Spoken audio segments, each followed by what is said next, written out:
Hello everyone. So I'm gonna present my project. So my project is related to finance because I come from a financial background. I did my undergrad in finance and mathematics. I'm doing currently a master in management.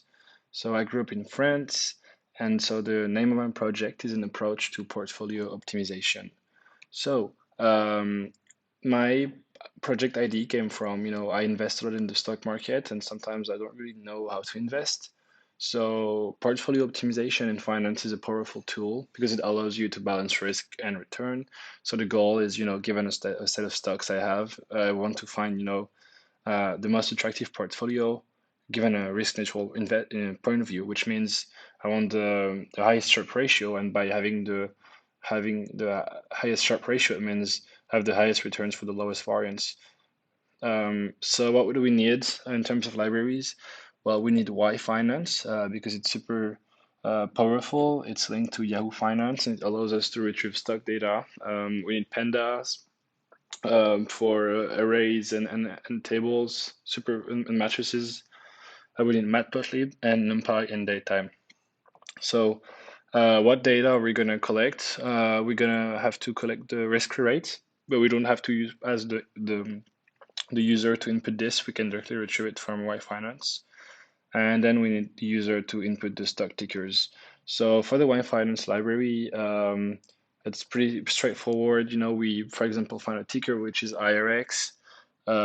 We take this as a proxy for the interest rate given our investing schedule. And so basically, we just calculate the risk-free rate using the YF dot ticker.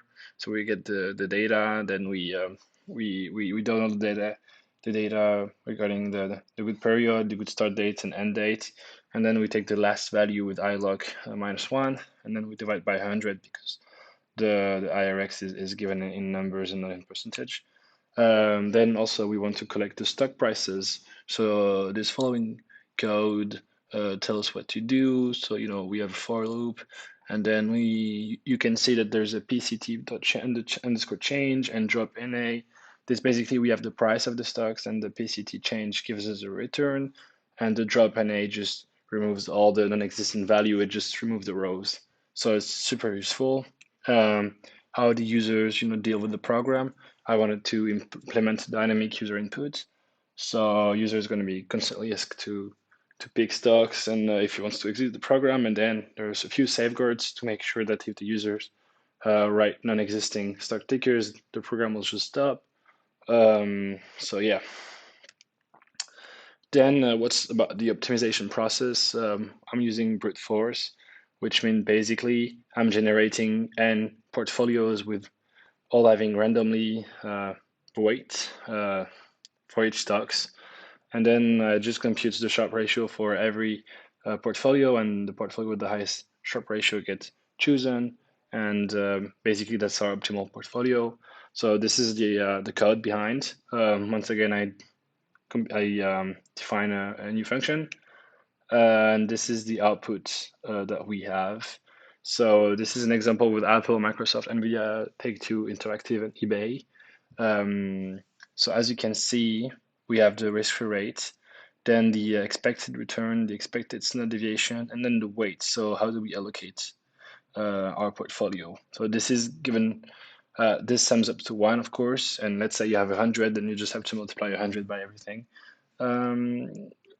So what are the limitations of my algorithm?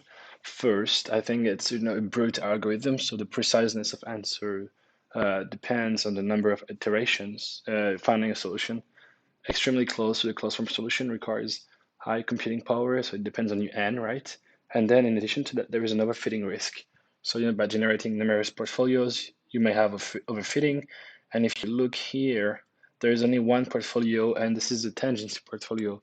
But you can understand that maybe it's not exactly the one, and maybe there is one here or here that's better. But since we have overfitting here, we're kind of missing the idea, right? And then we have taxes, transaction costs that are not taken into account, and then of course the underlying assumptions. So as conclusion, I'm a person that loves to invest in the stock market. This program will allow me to be more informed, and what can I have in my portfolio. And I really want to thank CSP 50P because it really helped me construct code from my imagination, help me implement it and execute it in a logical way. And what's next for me? I want to implement Markowitz optimization to this program to make it more precise and maybe improve the user interface. Thank you very much. It was a very nice learning experience at CS50P.